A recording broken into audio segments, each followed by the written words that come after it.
So I have a religion and film class, and when my students watch The Exorcist, some of them are just like, this was crap, basically, right? They think this is like MST3K or something like that, and I'm like, this movie won two Oscars. Like it almost won three Oscars. It is not this sort of terrible movie that you think it is. But in 1973, when that movie came out, the public had really never seen anything like that before, and there were lines going around the block. I mean, starting at 8 a.m. And it came out actually right before Christmas. It's technically like a Christmas movie. And so it was cold out. So you have people waiting in the cold all day and they start burning fires and barrels and things like that. So you have this kind of apocalyptic vibe. And then in New York, they canceled the last screening. So people who waited in line didn't get to see it and they rioted and trashed the theater. So then all over America, you started having cops come out to guard the lines.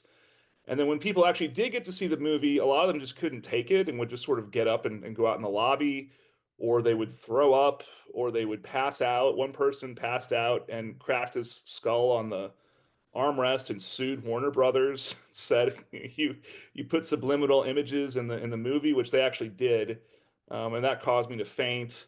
I found a quote from a janitor who said this is the worst thing that's ever happened to me. Right, every time they show this movie, four or five people throw up in the aisles.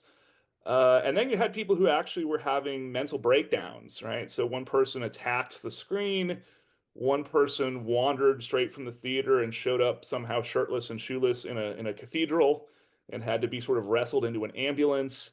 And there was even a paper in a psychiatric journal where the psychiatrist said, I have four people who've had to be institutionalized after watching this movie, and I've discovered this new mental illness that he called cinematic neurosis.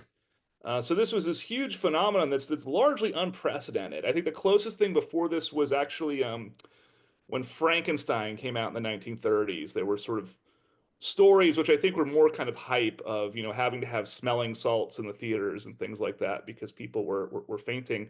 And at the time, there were people who were saying, look, this isn't the movie itself. People are acting this way because they've been hearing for weeks that if they see the movie, they're going to faint and throw up. So they're acting this way because of psychological priming. But at any rate, it was a huge phenomenon.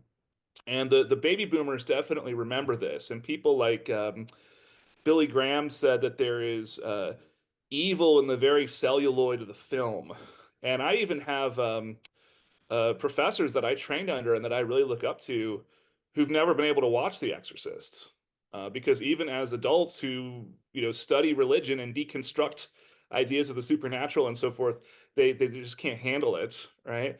So my students, most of them don't have that experience. I do have some students, and maybe they're from an evangelical background and they're sort of anxious about watching it.